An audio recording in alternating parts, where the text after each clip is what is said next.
अरे मौलाना, आपके नबी कैसे इतने बड़े रोल मॉडल हो सकते हैं? आपके नबी ने तो 9 साल की बच्ची को बीवी बनाकर लेकर आए, 6 साल की उम्र में विवाह किया आपके मोहम्मद ने। क्या जवाब है नौजवानों आपके पास? कोई जवाब नहीं है।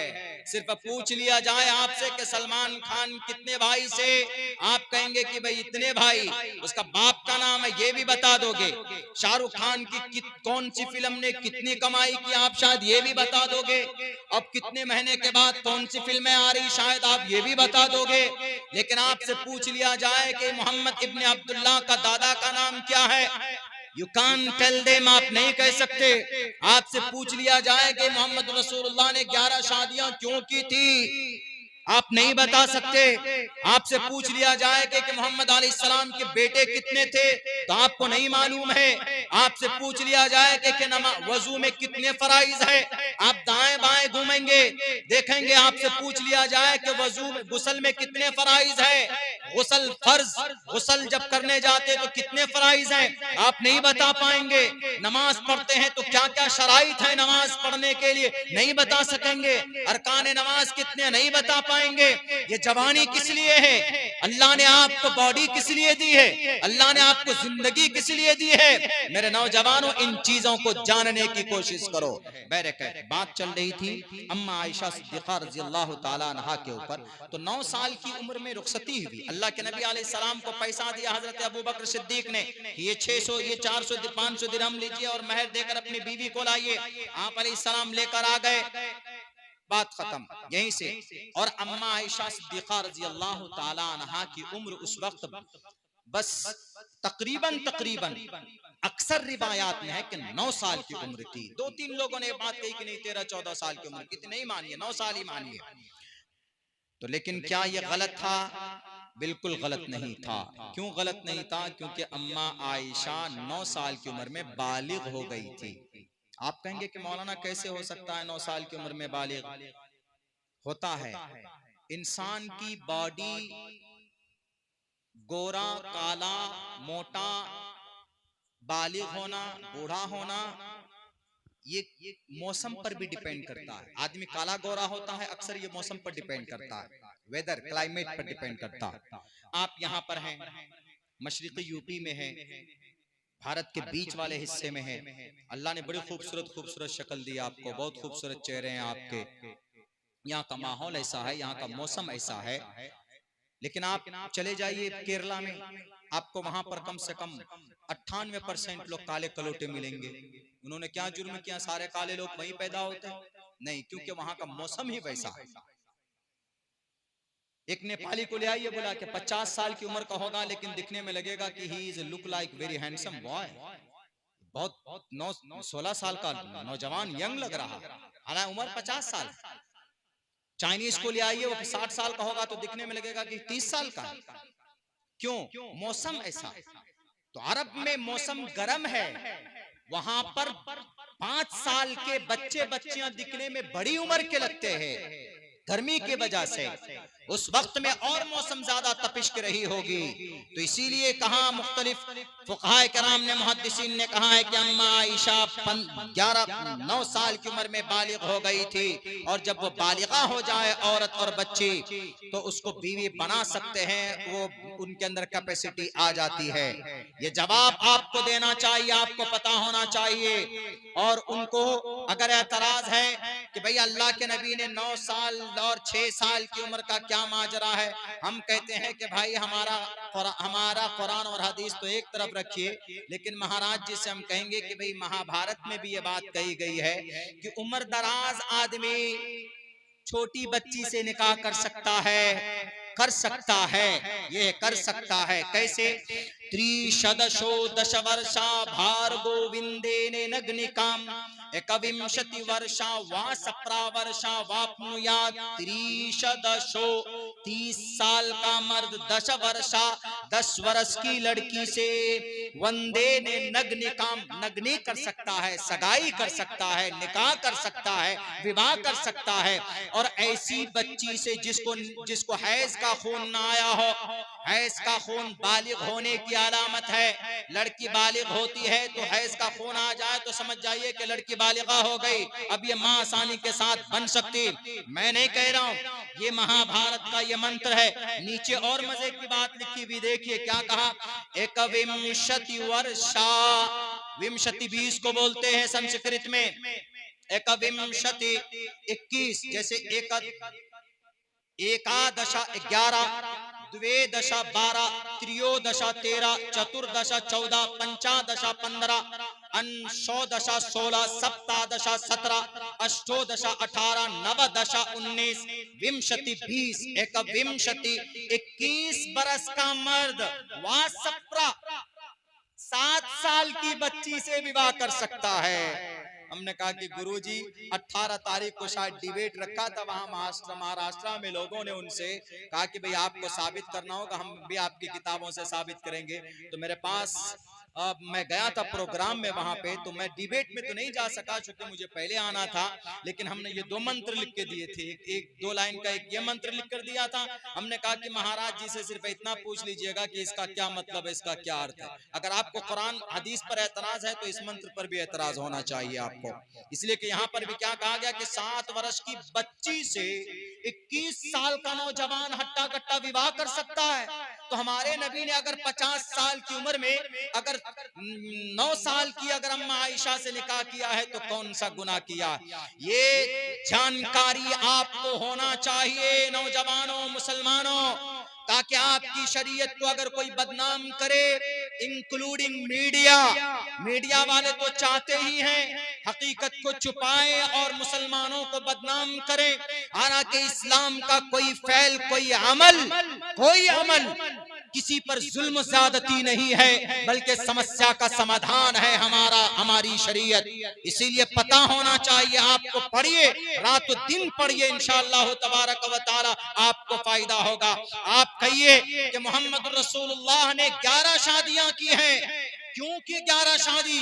आपने इसलिए 11 शादी की क्योंकि कौम को बताना था कि अगर किसी व्यक्ति को 50 साल की उम्र में 9 साल की उम्र की बच्ची से निकाह करना हो तो वह कर सकता है, चूंकि हमारे नबी ने किया है। अगर 25 साल का जवान लड़का अगर 40 साल की उम्र दराज औरत से निकाह करना चाहे दुनिया में तो कर सकता है, चूंकि हमारे नबी ने किया है। और उनको मैं बताता चलो, हमारे नबी ने 25 साल की उम्र में एक 40 साल की उम्र दराज एक बूढ़ी औरत से निकाह किया और 25 साल तक उनके साथ जिंदगी में रहे, उनके साथ में जिंदगी गुजारी।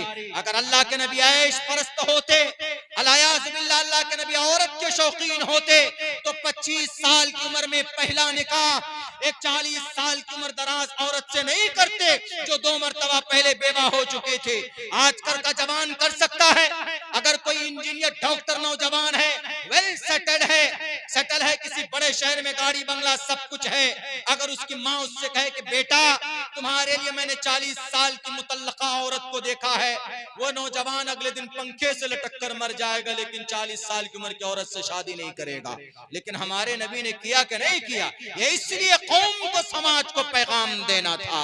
हम इतनी अच्छी शरीयत के मानने वाले हैं, लेकिन हमारी जिंदगी के अंदर वो शरीयत आनी चाहिए, उस नबी की सुन्नत आनी चाहिए। इंशाअल्लाह तबारक व तआला दुनिया के अंदर इनकलाब पैदा होगा। आप बताइए, ये वही आयशा है जिनकी बरकत से तयम्मुम जैसा अहम मसला अल्लाह ने नाजिल किया है कुरान करीम में। ये वही अम्मा आयशा है जिनकी पवित्रता को बयान करने के लिए कुरान में 17 कुरान करीम के अंदर आयतें नाजिल फरमा दी है रब्बे जुल जलाल में। ये वही अम्मा आयशा है कि हजरत अबू हुरैरा के बाद सबसे ज्यादा हदीस रिवायत करने वाली अम्मा आयशा है। तकरीबन 2210 हदीसें रिवायत की है, जिनमें से 250-300 हदीसें सहीहैन में है, बुखारी के अंदर और मुस्लिम के अंदर। हम उस नबी के मानने वाले हैं मेरे भाइयों, मेरे नौजवान। अब आज वक्त है नबी से मोहब्बत करने का। आपके अंदर मोहब्बत होगी मोहम्मद रसूलुल्लाह की सुन्नत से तो यकीनन आप जरूर दुनिया में भी कामयाब होंगे और आखिरत में भी कामयाब होंगे। मैं उदाहरण देता हूं आपके सामने कैसे कामयाब होंगे। अल्लाह के नबी अलैहिस्सलातु वस्सलाम कि सीरत और सुन्नत पर अमल करने से आदमी कैसे कामयाब होता, मुसलमान नहीं, आदमी, इंसान। अभी मैंने नाम लिया ना यहूदियों का, इन यहूदी जब आप कहेंगे कि मौलाना इतने गरीब मजलूम लाचार थे, फिर क्या वजह है कि आज दुनिया के बेताज बादशाह बन गए हैं, इतने ताकतवर? उन्होंने आपके नबी की सुन्नत पर अमल किया है। वो सवाब समझ कर नहीं, बल्कि वो जानते हैं कि नबी ने जो बता दिया 100% उसमें रिजल्ट है। कुरान ने जो बता दिया 100% उसमें रिजल्ट है। उनको यकीन और हमको यकीन ही नहीं। सहाबा को यकीन था, सहाबा ने अपनी जान की कुर्बानी पेश की तो कामयाब हुए। इन यहूदियों को यकीन है, उस पर अमल कर रहे हैं तो दुनिया में कामयाब है कि नहीं है? देख लीजिए, इसके अंदर में कुर्बत देख लीजिए कितना है। और ये बात मैं नहीं कह रहा हूं, मैं एक तालिब इल्म हूं, मेरे उस्ताद मोहतरम मुफ्ती सईद अहमद साहब पालनपुरी ने ये बात कही है, बल्कि उलमा भी मुत्तफिक होंगे यहाँ पर कि अगर नबी की बातों पर या कुरान के किसी हुक्म पर, शरीयत की किसी मसले पर अगर कोई अमल करता है दुनिया में, तो दुनियावी जिंदगी में उसको उसका फायदा जरूर मिलेगा। दुनिया में मरने के बाद ईमान जरूरी है। यहूदियों के पास ईमान नहीं है, मुशरिक है, वो हजरत मूसा अलैहिस्सलाम के मानने वाले हैं। जोडाइज्म के पास, जैन कन्फ्यूशनिज्म के पास ईमान नहीं है, मुशरिक है, भटके हुए। ईमान जरूरी है जन्नत में जाने के लिए, सवाब हासिल करने के लिए। लेकिन अगर कोई करता है, किसी सुन्नत पर अमल करता है, हमारे हिंदू भाई हैं, कल बहुत बड़ी तादाद में हिंदू भाई, कई गुरु भी बैठे हुए थे बाराबंकी के अंदर में। उनमें से एक ने किसी ने पर्चा दिया कि ये बताइए कि अगर हम नमाज पढ़ेंगे, अगर हम आप नमाज पढ़ेंगे हम, तो क्या हमको जन्नत मिलेगी? उनका ये सवाल था। जन्नत में जाने के लिए सबसे पहली शर्त, कुंजी क्या, चाबी क्या है? ईमान। और ईमान का मतलब ला इलाहा इल्लल्लाह मुहम्मदुर रसूलुल्लाह को ईमान और यकीन के साथ इस पर, इसको जानना, समझना, यकीन करना, ये जरूरी है। मन क़ाल ला इलाहा इल्लल्लाह दखलल जन्नह। हिंदू धर्म के अंदर इसको ऐसे बोलते हैं, कम्म ब्रह्म द्वितीयो नास्ते नैना नास्ते किंचन कम एवं अद्वैतम एको देवा सर्वभूतेषु गूढ़ा। यानी परमात्मा एक है, पूरे मंत्र का तर्जुमा यही मतलब है इसका, एक अल्लाह। जैसे हमारे यहाँ कम्म ब्रह्म ला इलाहा इल्लल्लाह मुहम्मद रसूलुल्लाह बोलते हैं, ये जरूरी। हमने उनको कहा कि अगर आप नमाज पढ़ेंगे तो आपको इसका सवाब तो नहीं मिलेगा, क्योंकि सवाब जन्नत के लिए वो जखीरा है, लेकिन आपको नमाज पढ़ने की बरकत से, नमाज पढ़ने की वजह से दुनिया के अंदर आपको इसका अच्छा रिजल्ट मिल जाएगा। मरने के बाद आपको इसका पुण्य नहीं मिलेगा। तो यही चीज है, आज मुसलमानों को यकीन ही नहीं है, आज मुसलमानों को उनकी नबी से, उनके नबी की सुन्नत से मोहब्बत नहीं। अरे हमारी नबी तो ऐसी ऐसी चीज बता कर गए हैं कि डॉक्टर लोग अब उस पर रिसर्च कर रहे हैं, अब वजूद में ला रहे हैं। मैंने कल भी तकरीर में कही थी और आज भी कह रहा हूं, हम लोग जो ये टोपी ओढ़ते हैं, नहीं, आपसे कोई पूछे why do you wear cap, क्यों आप टोपी ओढ़ते हैं, तो आप क्या कहेंगे कि मौलाना सुन्नत है हमारे नबी की। सुन्नत के अलावा क्या जरूरी है? मीडिया वाले आएंगे तो वो तो उछल उछल कर बोलेंगे, क्या जरूरत है टोपी ओढ़ते हैं आप लोग, क्या जरूरत है अल्लाह अल्लाह करते हैं आप लोग, दुनिया मॉडर्न है, आगे बढ़ो, तरक्की करो। क्या इस्लाम तरक्की में रुकावट है? बल्कि इस्लाम, अभी तो जदीद साइंस का जमाना है, एक साइंस का जमाना और आएगा। इन मीडिया वालों को नहीं मालूम है, दुनिया के विद्वानों को भी शायद नहीं मालूम। अभी जदीद साइंस है तो 1 घंटे में ज्यादा से ज्यादा आप रॉकेट में बैठिएगा तो 2500 किलोमीटर दूर जा सकिएगा। ज्यादा से ज्यादा अगर आप सैटेलाइट पे बैठिएगा, सैटेलाइट पे जाइएगा तो आप 1 घंटे के अंदर ज्यादा से ज्यादा 2 लाख किलोमीटर आप वो सफर तय कर सकते उससे, और इससे कुछ नहीं। लेकिन जब लेजर साइंस का जमाना आएगा, लेजर साइंस का जमाना, ये भी कुरान में है, ये हदीस में है, लेजर साइंस का, लेजर साइंस का जब जमाना आएगा तो उस वक्त 2 सेकंड के अंदर 20 लाख किलोमीटर का सफर करना आसान हो जाएगा। उसका भी चर्चा है कुरान हदीस के अंदर, कुरान में तो नहीं है लेकिन हदीस मुबारका के अंदर है। आप में से सुनेंगे भाई ये कौन सा चंबे की बात आप कह रहे हैं, दज्जाल आएगा ना, काना दज्जाल, तो दज्जाल की सवारी की रफ्तार कितनी होगी? इतनी होगी जितनी मैं बता रहा हूं, 2 सेकंड के अंदर 20-30 लाख किलोमीटर का सफर तय करेगा। कैसे? हालांकि ये पावर उनको कुदरत ने दी होगी, लेकिन दुनिया में उसको साइंस लोग क्या नाम देंगे? Laser science. जैसे आज मॉडर्न साइंस है, उस वक्त नाम देंगे लेजर साइंस। उस रफ्तार, वो रफ्तार तो वो आज भी हदीस के अंदर मौजूद। इतनी रफ्तार कैसे होगी उसकी? इतनी रफ्तार इसलिए होगी कि कुव्वते कशिश को सल्ब कर लिया जाएगा, यानी जो कशिश है ना, ग्रेविटी है ना, उसको कब्जे में ले लिया जाएगा। और फिर उसके बाद कशिश जब कब्जे में आ जाए तो किसी भी चीज की रफ्तार बढ़ जाती है। बैरक वो एक अलग टॉपिक है, हम कभी उस पर बात करेंगे तो बहुत ही मुतमईन होकर फिर बैठना पड़ता है। लेकिन हमारी शरीयत हम वही कहते हैं कि वो है कि बहुत सारी चीजें ऐसी जो सुन्नत है, लेकिन दुनियावी एतबार से उसके अंदर बड़ा फायदा है। साइंस और मेडिकल के नजरिए से देखेंगे, जैसे ये टोपी है, इसका एक अदना से मिसाल सुन लीजिए। टोपी है, आप कहेंगे कि टोपी का क्या फायदा भाई, टोपी क्यों उठता? आप कहेंगे, कोई कहेगा कि सुन्नत है, अल्लाह के नबी की सुन्नत है, सुन्नत पर अमल करेंगे तो 100 शहीदों का सवाब मिलेगा। इतनी सी बात, ये तो बात हो गई शरीयत की। लेकिन दुनियावी एतबार से क्या फायदा? क्यों टोपी ओढ़ते हो? क्या जरूरी है टोपी लगाना? उठाकर फेंक दो ना। हमारे बहुत से मुसलमान नहीं लगाते, नमाज में से खड़े हो जाते हैं, कोई बात नहीं, नमाज हो जाएगी, लेकिन टोपी के बारे में तो जानकारी होनी चाहिए।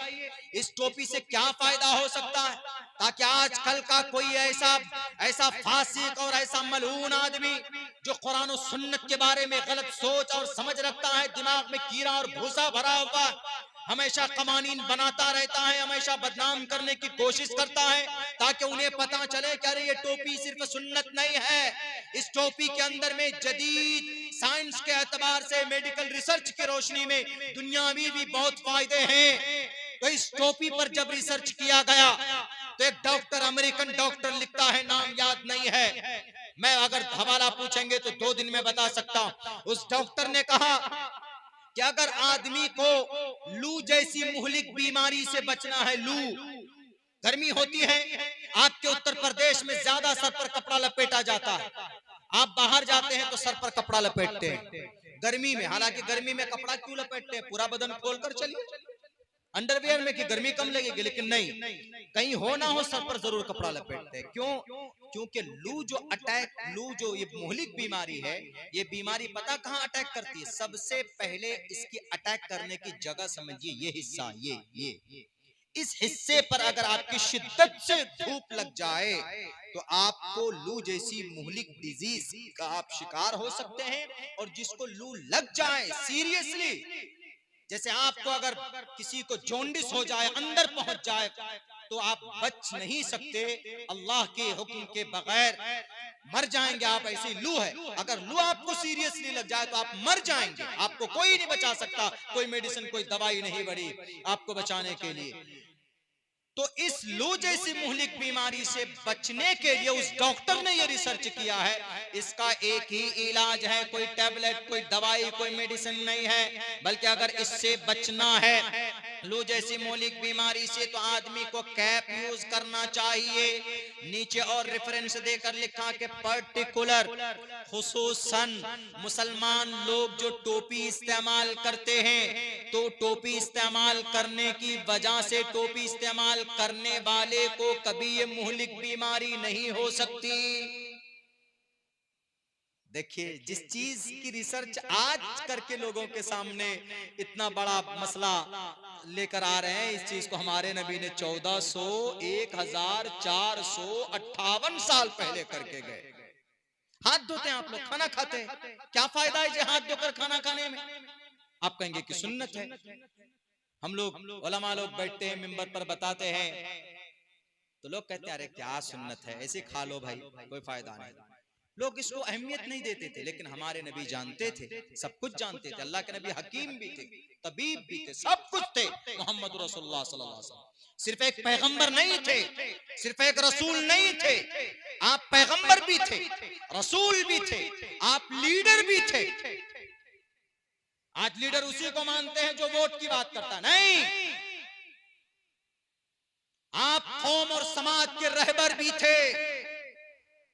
जनाबे मोहम्मद रसूलुल्लाह सल्लल्लाहु अलैहि वसल्लम, आप बेहतरीन आप सिपह सालार भी थे, आप दुश्मनों की आंखों में आंखें डालकर बात करना भी जानते थे।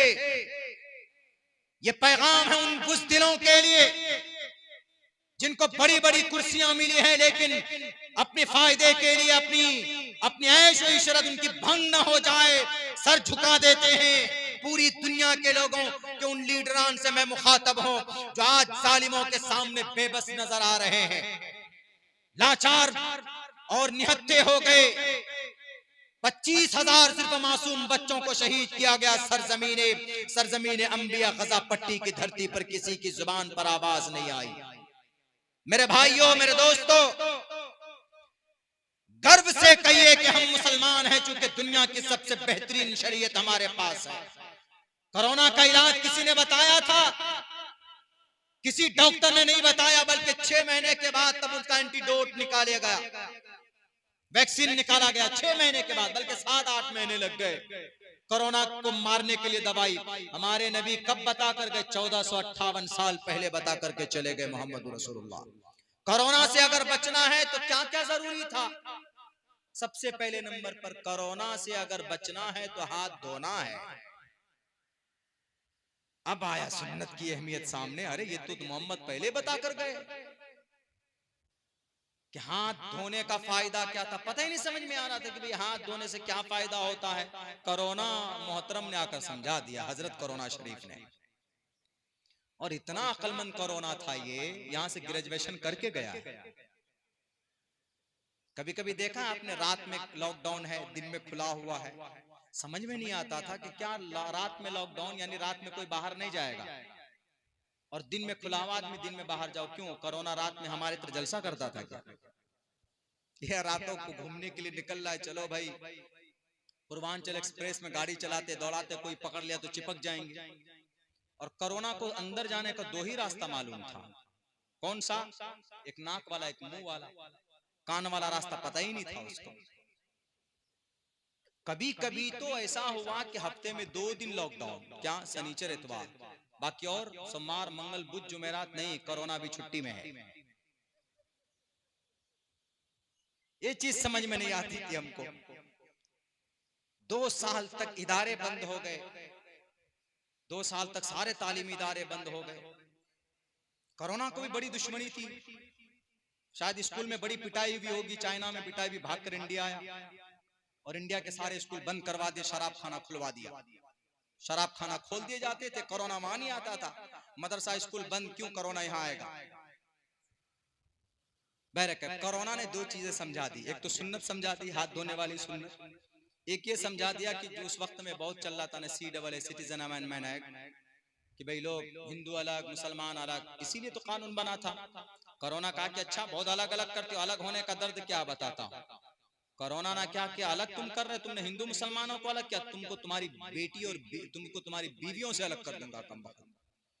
इसीलिए 6-6 फीट तक दूर रहते थे। नहीं वहीं रहो, वहीं रहो, यहाँ मत। ये भी कोरोना ने समझाया। अल्लाह की लाठी में कभी आवाज नहीं होती। मेरे भाइयों, बहरकत बातें आई तो मैंने आपको फिट हो गया वो कोरोना शरीफ।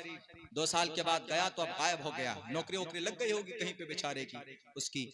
तो हमारे पास दुनिया की सबसे खूबसूरत शरीयत है। किसी भी मसले को आप ले लीजिएगा, जब आपका मॉडर्न जमाने में आप उसको परखिएगा तो आप सही समझ पाइएगा कि भाई नहीं, इसके अंदर में अल्लाह तबारक व तआला ने इस मसले का हल इसके अंदर रखा है।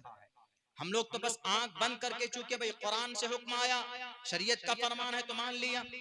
और जब तक इतनी मोहब्बत नहीं होगी मुसलमानों अपनी शरीयत से, अपने कुरान से, जब तक आपको यकीन नहीं होगा तो आप कामयाब नहीं हो सकते।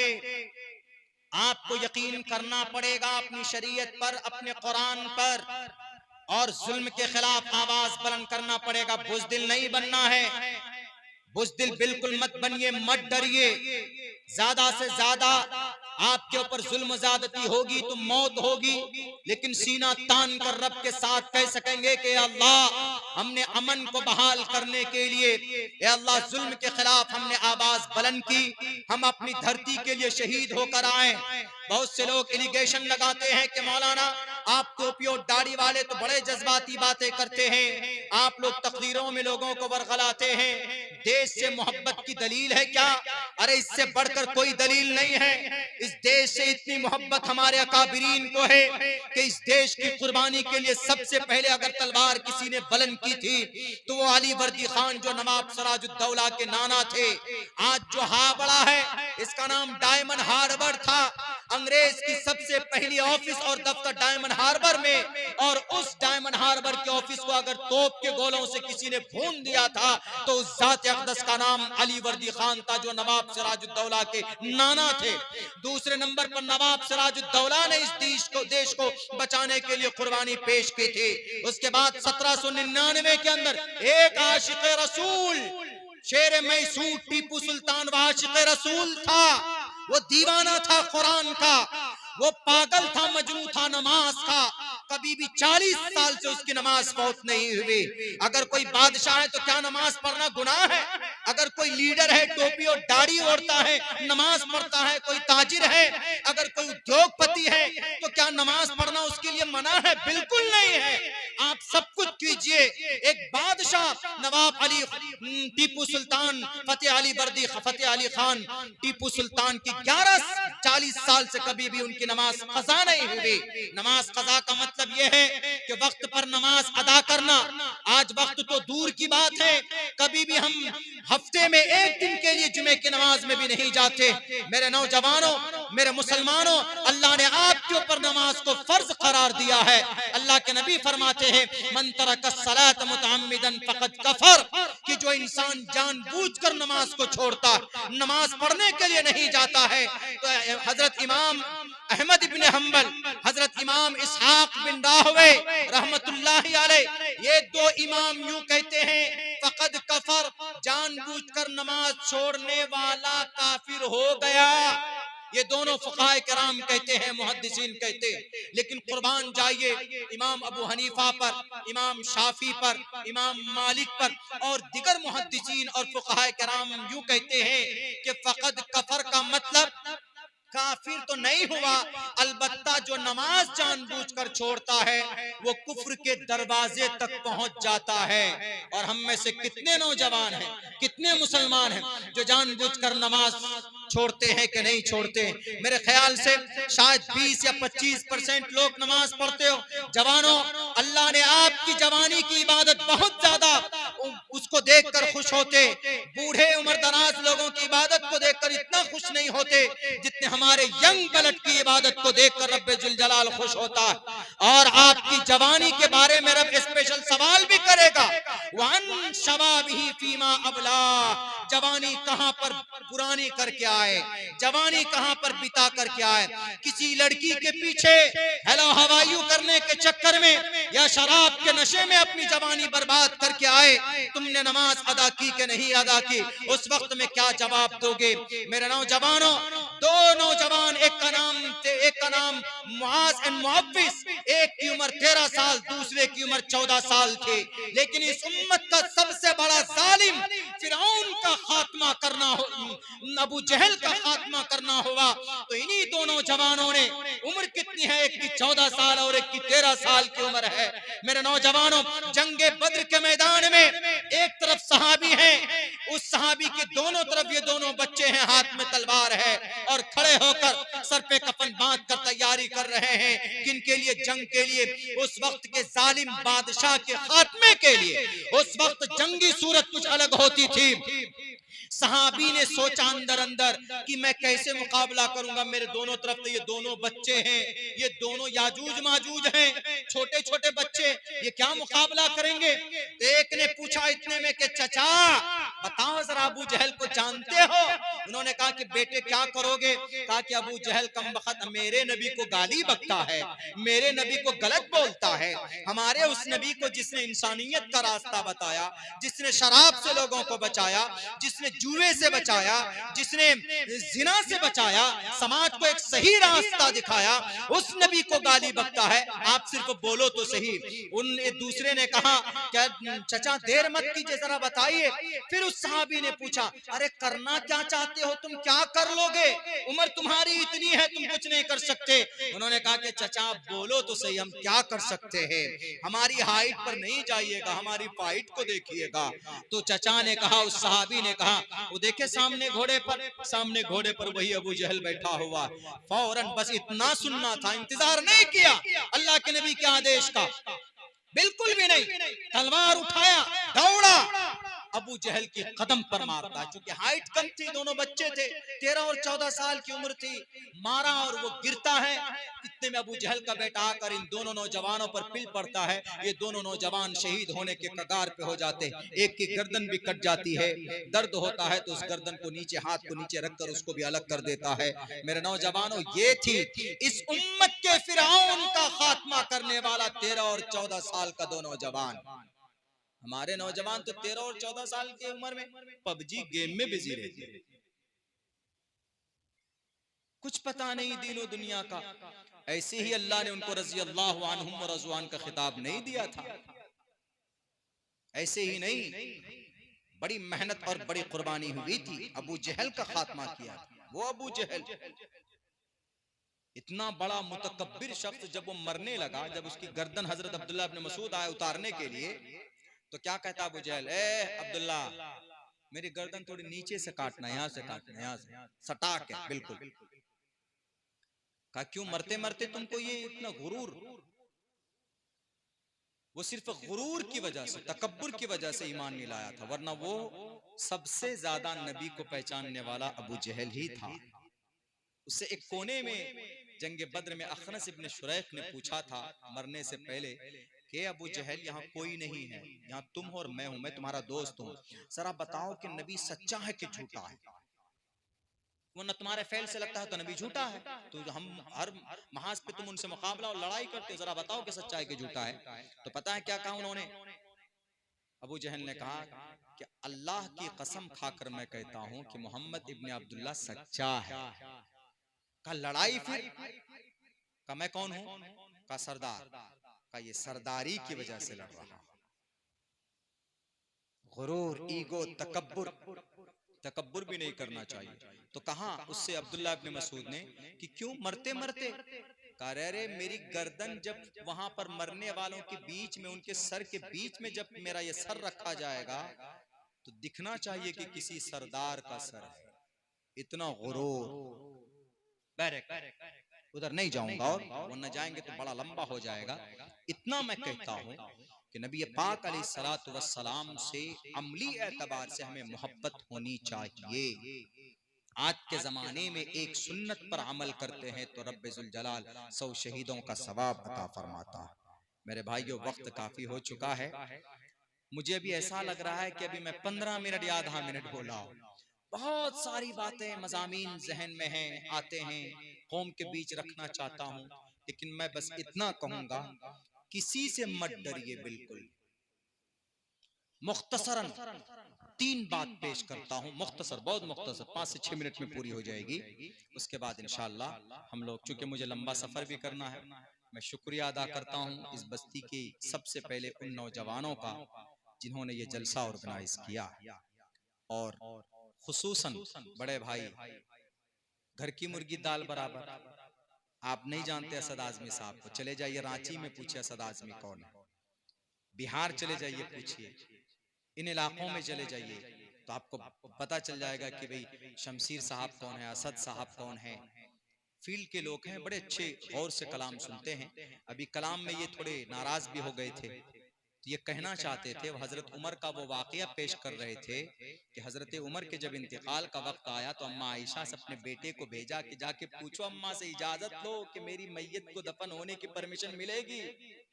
क्योंकि अम्मा आयशा ने अपने लिए रखा था, जहां अल्लाह के नबी हजरत अबू बकर लेटे हुए हैं वहां पर, उस वाक़े को बयान कर रहे थे। तो पूछा आप लोगों से, समझ में नहीं आया तो थोड़े कबीदा खातिर हो गए। खैर कोई बात नहीं, आपका घर है, यहाँ हर घर में ऐसे हमारे यहाँ भी होता है, हम भी कोई बहुत बड़े वो नहीं है। अल्हम्दुलिल्लाह आपके इस गांव के अंदर में हर तरह के लोग हैं, सियासी, समाजी, मिल्ली, कौम के रहनुमा, रहबर अल्लाह ने आपके इस गांव के अंदर दिया हुआ। तो इसीलिए मुझे बड़ी खुशी हुई मैं from the bottom of our heart, दिल की गहराई से शुक्रगुजार हूं कि मुझे आप लोगों ने मौका दिया। वरना पिछले साल तो यूं कहा गया था कि अरे मौलाना साहब तो डायरेक्ट योगी मोदी को ले लेते हैं लपेट में, अमित शाह जी को ले लेते हैं। अरे भाई वो एक अलग स्टेज होता है, ये दीनी जलसा, दीनी स्टेज पे सियासी बात हम क्यों करेंगे। लेकिन इतना बता दूं कि सियासत दीन का हिस्सा है, लेकिन चूंकि ये खुसूसन इस्लाही प्रोग्राम है तो इस्लाही बात ज्यादा होनी चाहिए। इस सियासत के लिए, सियासत को तो गंदे लोगों ने गंदा बना दिया, वरना सियासत तो खिदमत खल्क का दूसरा नाम है ना। सियासत में आकर कौम का फायदा किया जा सकता है, बहुत बड़ा फायदा किया जा सकता है। आज मिसाल के तौर पर हमारा वक्फ है, वक्फ के ऊपर जो बिल आया आ रहा है, इसको आप कैसे रोकिएगा? आप लाख कोशिश कीजिए, नहीं रोकिएगा। इसके अंदर में वही रोक सकता है कि भाई जो लोकसभा में होगा, राज्यसभा में होगा, सियासत में होगा, वही रोक सकता है। और एक बड़ी प्रॉपर्टी आपकी मस्जिद वक्फ की प्रॉपर्टी में आती है, मदरसे वक्फ के प्रॉपर्टी में आते हैं आपके। लेकिन इनको बचाने के लिए सियासत अगर गंदी चीज होती तो उमर फारूक 22 लाख मुरब्बा मील के पीएम थे, पीएम। अल्लाह के नबी अलैहिस्सलातु वस्सलाम बड़े सियासी रहनुमा थे। सियासत का यह मतलब नहीं कि लोगों के सामने कुछ और बोलो और अंदर कुछ और, इंटरव्यू में नहीं। जब अच्छे लोग नहीं आते तो गलत लोगों का कब्जा होता है। लेकिन ये चूंकि इस्लाही ये है, वो एक अलग टॉपिक है, उसके ऊपर में तो सियासी मंच में जब जाते हैं तो वहां पर भी हम खुद निकालते हैं। लेकिन ये है कि मैं एक आलिम दीन हूं, अल्हम्दुलिल्लाह। अल्लाह के फजल से अल्लाह तबारक व तआला ने एक तालिब इल्म बनाया है। अपने आप को आलिम तो नहीं समझता, उलमाए किराम की सोहबत में रहता हूँ, तालीम हासिल की है। लेकिन इतना जरूर मैं बताऊं आप लोगों को, मेरे नौजवानों, कहीं पर अगर कोई जुल्म होता है मुसलमानों तो आपको बोलना पड़ेगा। कोई बुराई होती है तो हत्तल इम्कान उसको रोकने की कोशिश कीजिए, कोई भी हो, ताकि दुनियावी एतबार से हो, सियासी एतबार से हो, तो अगर कोई बुराई है तो उसको रोकने की कोशिश कीजिए जहां तक हो सके। ये आपका ईमानी और आपका शरीफ फरीजा। दो तीन बात मैं कहना चाहता था यहूदी के ताल्लुक से। यहूदी ने आपकी तीन बातों पर अमल किया, ज्यादा नहीं, सिर्फ तीन बात की। एक ली उन्होंने लफ्ज इक़रा। यहूदियों ने कहा कि बहुत पिट गए, फुटबॉल बना हुआ है, जो आ रहा वही मार रहा हमको, 2000 साल से हिटलर मार दिया, कहीं जगह नहीं है। तो एक बूढ़े यहूदी ने कहा कि अगर कामयाब होना चाहते तो कुरान पढ़ो। पढ़ना शुरू किया तो पहली आयत पढ़ी इक़रा। कहा इक़रा, क़रा यक़रा के माना पढ़ने के है? कहा हाँ। कहा पढ़ाई करो। तो दुनिया के अंदर यहूदी आज की तारीख में सबसे ज्यादा एजुकेटेड अगर कोई कौम है तो यहूदी। वो शादी नहीं करेंगे चलेगा, लेकिन पढ़ाई ना हो, ग्रेजुएशन ना हो, साइंस के ऊपर रिसर्च ना हो, नहीं चलेगा। वो मर जाएंगे, बिना खाने के मर जाएंगे, लेकिन बिना इल्म के नहीं मरना चाहते हैं वो लोग। आज यहूदी तालीम पर किसको मेहनत करनी चाहिए? अच्छा, यहूदी लोग तो बाद में आए पढ़ने के लिए, ईसाई लोग बाद में आए तालीम के मैदान में। यूरोप में ईसाई लोग बाद में आए, पहले तालीम के मैदान में कौन था? आप थे। तालीम के मैदान में पहले आप थे जनाब, आपका वजूद था। लेकिन तालीमी इदारे हमारे हैं नहीं है। ये जजीरतुल अरब वाले क्या कर रहे हैं? बुर्ज खलीफा बना रहे हैं। कोई मदरसा बनाया, कोई यूनिवर्सिटी बनाई, कोई कोचिंग सेंटर बनाए, नहीं बनाया। हमारे हिंदुस्तान में देख लो, ये जो हमारे जितने भी मदरसे चल रहे हैं, ये सिर्फ उलामा की उनकी मेहनत है। बेचारे चंदा करते हैं तब जाकर मदरसा चलता है। हम कौम के लोग थोड़े पैसे अगर हो जाते हैं तो ज़कात भी नहीं निकालते। मौलाना जाइए, कल आइएगा, परसों आइएगा। ये जिल्लत है, ये रुसवाई है उस मदरसे के आलिम दीन का। क्या हमारी तंजीमें मदरसे नहीं चला सकते? क्या वक्फ की प्रॉपर्टी से हमारा मदरसा नहीं चल सकता? 9.5 लाख एकड़ जमीन वक्फ की प्रॉपर्टी है। 9.5 लाख एकड़ जमीन वक्फ के पास प्रॉपर्टी है। आपके लखनऊ में जो घर बने हुए वक्फ के, उनका किराया कितना आता? मात्र 80 रुपए वक्फ के फॉर्म पर लिखा जाता है, लेकिन रियल में उनका किराया कितना? 10-10 हजार रुपए। पहले बेईमान कौन? हम और आप बेईमान हैं। और जब बंदे का अमल खराब होता है तो अल्लाह इससे जालिमों को भी मुसल्लत करता है। इसलिए आज आप प्रोटेस्ट और हम प्रोटेस्ट कर रहे हैं, ये कर देंगे, वो कर देंगे, पहले अमल सुधार लो। सबको बोलता हूं मैं, मुसलमान दानिश्वर हो, आलिम दीन हो कि जाहिल हो, जवान हो कि बूढ़ा हो, सबके बारे में बोल रहा हूं, पूरी दुनिया के मुसलमानों के लिए। इसीलिए पहले अमल सुधारिए। रब कहता है ज़हरल फसाद फिल बर्रि वल बहरि बिमा कसबत ऐदिन नास। इंसान के अमाल बद की वजह से फसादात पैदा होते। महाराष्ट्र की धरती के ऊपर 1 लाख एकड़ जमीन है, 70,000 एकड़ जमीन गैरों के कब्जे में है, सिर्फ 30,000 एकड़ जमीन वक्फ के पास है। 1990 से लेकर सन 2002 तक वक्फ का जो चेयरमैन बना वहां के मुतवल्ली जो बने, उन्होंने 11 लाख हजार रुपए का वक्फ की प्रॉपर्टी को बेचा। कहां? गैरों के पास। अल्लाह नहीं देख रहा इस चीज को। इसीलिए अगर आज आपके सामने में एक हिमालय पहाड़ बनाकर खड़ा किया गया है, तो ये हमारा और आपका गुनाह है जो आपके सामने खड़ा किया गया है, जो हम इसको मिटा नहीं सकते, जो हम इसको रोक नहीं सकते। और सितम बालाए सितम तो ये कि अगर कुछ लोग आवाज बुलंद करते हैं तो अरे भाई इनका खुद का फायदा है, अरे भाई ये तो खुद अपना कुछ करना चाहते हैं। छोड़ दीजिए कि वो किस मसलक से हैं, किस तंजीम से हैं। अरे आपका वजूद खतरे में है दुनिया के अंदर, आप क्या बात करते हो जनाब? मसलक के नाम पर लड़ते हो। दुश्मन की बंदूक से गोली निकलेगी तो तुम्हारा मसलक पूछकर तुम्हारे सीने को नहीं छलनी करेगी कि नहीं तुम दियोबंदी मसलक के हो, चलो गोली वापस आ जाओ। बंदूक से गोली निकली वापस नहीं आती। जब वो आपको कलिमे की बुनियाद पर एक समझते हैं तो आप कलिमे की बुनियाद पर एक होकर भारत के कानून को मद्देनजर रखते हुए अपने हक हुकूक को लेने के लिए हम आवाज क्यों नहीं बुलंद करते? आप कहेंगे कि मौलाना वक्फ की प्रॉपर्टी से मदरसा चल सकता था। पहले कैसे चलता था? जितने भी मदारिस चलते थे, मदरसे मकातिब चलते थे, इमामों को तनख्वाह मिलती थी वक्फ की आमदनी से। सिर्फ महाराष्ट्र में जो 30,000 एकड़ जमीन है उनमें सिर्फ जो टावर लगा हुआ है ना, उन टावर से सालाना किराया 10 करोड़ रुपए। टोटल महाराष्ट्र के मदरसे का अगर बजट देखा जाए तो 10 करोड़ नहीं होगा। आराम से मदरसा चल सकता है कि नहीं चल सकता? आज हमारे पास एक भी यूनिवर्सिटी है मुसलमानों की? बताइए, एक भी नहीं है। नहीं मिलेगा आपको। क्यों नहीं है भाई? 20 करोड़ मुसलमान है, 25 करोड़ मुसलमान है। हमारे पास तो बड़ी बड़ी तंजीमें हैं ना।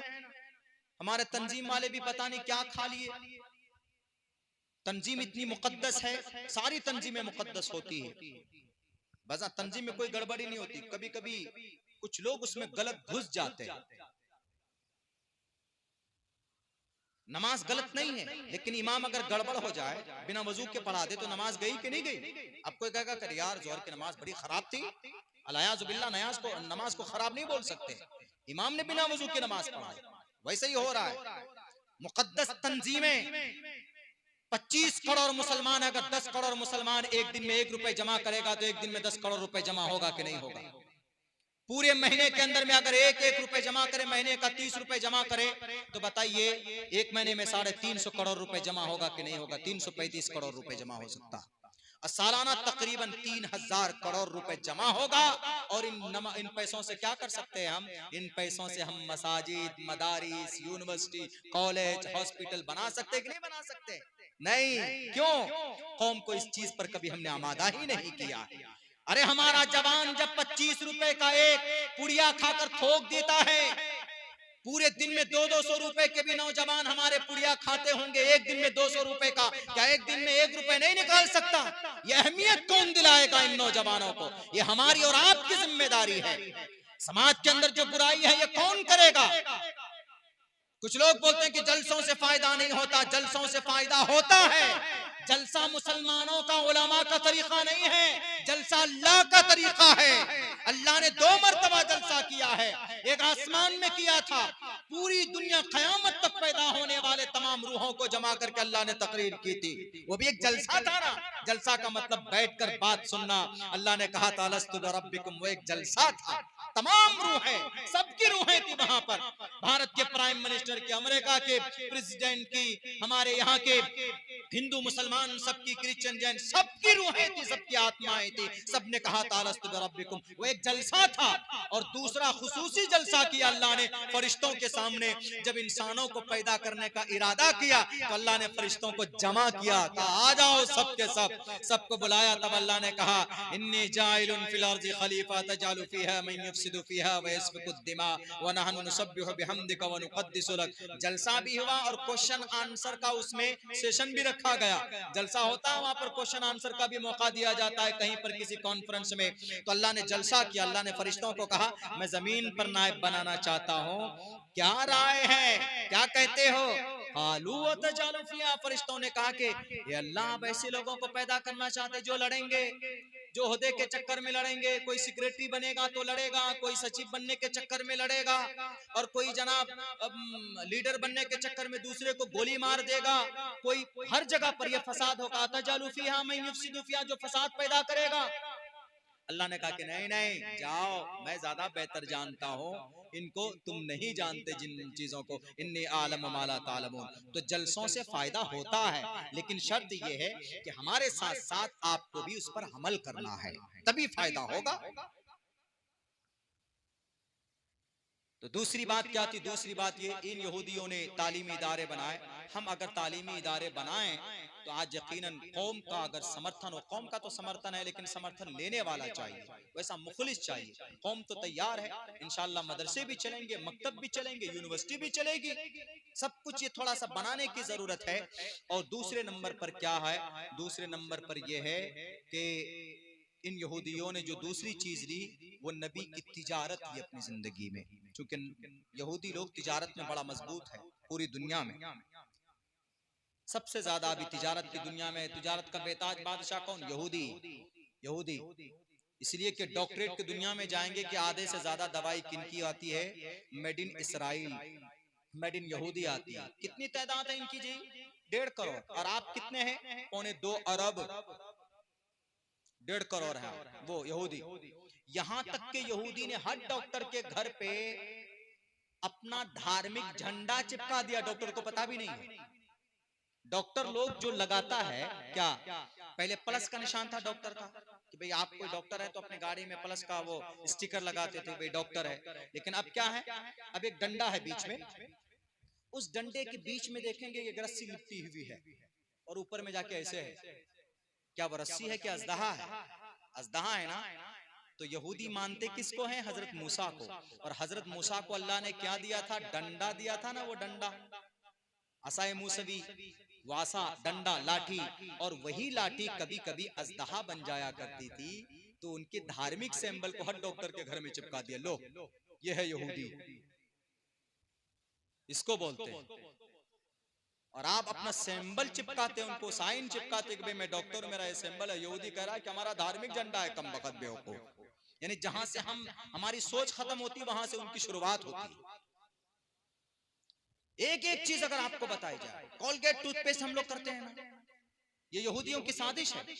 यहूदियों ने कहा कि ये मुसलमान मिसवाक क्यों करते? ये मुसलमानों को मारने के लिए, हम मुसलमानों को काफिर बना के मारना चाहते हैं। जरा तहकीक करो तो कैसे मरेंगे ये काफिर? तो किसी ने बताया कि ऐसे नहीं मरेंगे काफिर। मुसलमान इनके जो नबी हैं वो बहुत फार्मूले बता करके गए, और यूं कहा मोहम्मद ने कि जो आदमी मिसवाक करेगा उसकी मरने के वक्त में कुछ हो ना हो, लेकिन मरने के वक्त में उसकी मौत ईमान पर होगी अगर कोई मुसलमान कंटिन्यू मिसवाक करता है तो। हालांकि मिसवाक बड़ी सुन्नत है अल्लाह के नबी की, सबसे ज्यादा पाबंदी आप अलैहिस्सलाम मिसवाक की करते थे, पॉकेट में रखते थे, यहाँ पर रखते थे आप अलैहिस्सलाम मिसवाक। तो यहूदियों ने कहा अच्छा हम तो काफिर बना के मारना चाहते हैं, लो घरों से सबका मिसवाक निकालो। कैसे? उन्होंने कोलगेट और ओरल बी ब्रश बनाकर आपके हाथों में थमा दिया है। टूथपेस्ट जो कोलगेट है किसका है? मेड इन यहूदी। कोल्ड ड्रिंक पीते हैं, Coca Cola, Fanta, Sprite, Seven Up, Thums Up, गटक जाते हैं, मेड इन यहूदी। लक्स साबुन, लाइफ बॉय साबुन, डिटॉल, मेड इन यहूदी। डव शैम्पू और हेड एंड शोल्डर शैम्पू और लॉरेल कलर की दुनिया का बेताज colour, L'Oreal, Garnier, made in यहूदी। लिपस्टिक लगाते हैं हमारी औरतें, 320 प्रोडक्ट है औरतों के लिए, मेड इन यहूदी। तिजारत की दुनिया का बेताज बादशाह इस वक्त कोई है तो यहूदी। और ये कहां से सीखा? नबी की जिंदगी से लिया। उन्होंने कहा कि ये नबी 15 साल से लेकर 40 साल की उम्र तक तिजारत किया है जी, और तिजारत की वजह से आप अलैहिस्सलाम को खिताब पड़ा था सादिक अल अमीन। साइब बिन कैस अल मखजूमी यहूदी ने यह खिताब दिया था, तो उस यहूदी ने यह नतीजा निकाला कि पता चलता है कि इस तिजारत से हम कामयाब हो सकते हैं, और यकीनन इस पर अमल किया तो आज पूरे जजीरतुल अरब को गुलाम बनाया तिजारत की वजह से। हिम्मत नहीं है कि कोई यहूदी के खिलाफ एक शब्द बोल दे, फौरन उसको उसकी खबर वहीं पर खोद दी जाती। और तीसरी चीज बताऊं, तीसरी किस बात पर इन यहूदियों ने हमारी बातें चुराई है, वो है इत्तिहाद। यानी सहाबा किराम में जो इत्तिहाद था, उस इत्तिहाद को लिया। पूरी दुनिया के अंदर में यहूदी 1.5 करोड़ है, एक प्लेटफॉर्म पर है, क्योंकि वो जानते हैं कि अगर मुत्तहिद रहेंगे तो आपको कोई डरा नहीं सकता, धमका नहीं सकता। लेकिन आज मुसलमानों की अंदर सबसे बड़ी बीमारी यही है कि मुसलमान बटा हुआ है। एक मस्जिद वाला दूसरी मस्जिद वाले से नफरत करता, एक मोहल्ले वाला दूसरे मोहल्ले वाले से नफरत करता, एक समाज के लोग दूसरे समाज के लोगों से नफरत करते। कभी कभी तो जनाब एक मदरसा वाला दूसरे मदरसे वाले से, एक इमाम दूसरे इमाम से, एक एनजीओ वाला दूसरे एनजीओ वाले से, एक तंजीम वाले दूसरी तंजीम वालों को काफिर कहता। बल्कि तबलीगी मुकद्दस जमात थी, इनके अंदर भी दो फिरके, दो हिस्सों में बांट दिया गया। एक हिस्से के आदमी तो दूसरी तंजीम के लोगों के सामान उठाकर मस्जिद से बाहर फेंक देता। जब आप लड़ेंगे तो अल्लाह की मदद आएगी? नहीं आएगी। मेरे भाइयों, यहूदी आज काबिज हो गए, यहूदी आज कामयाब हो गए आपके नबी की सुन्नत पर अमल करके। हालांकि यहूदी जन्नत नहीं जा सकते, वो काबिल फॉलोएबल तो नहीं है, लेकिन सबक हासिल करने के लिए, इतनी बात समझने के लिए बहुत काफी है। वक्त है, सुधर जाइए, अच्छा अमल कीजिए। समाज में, गांव में अगर कुछ बुराई है तो उसको खत्म करने की कोशिश कीजिए। बहुत बहुत शुक्रिया, जज़ाकल्लाह। अस्सलामु अलैकुम व रहमतुल्लाहि व बरकातुहू। बहुत बहुत शुक्रिया भाई।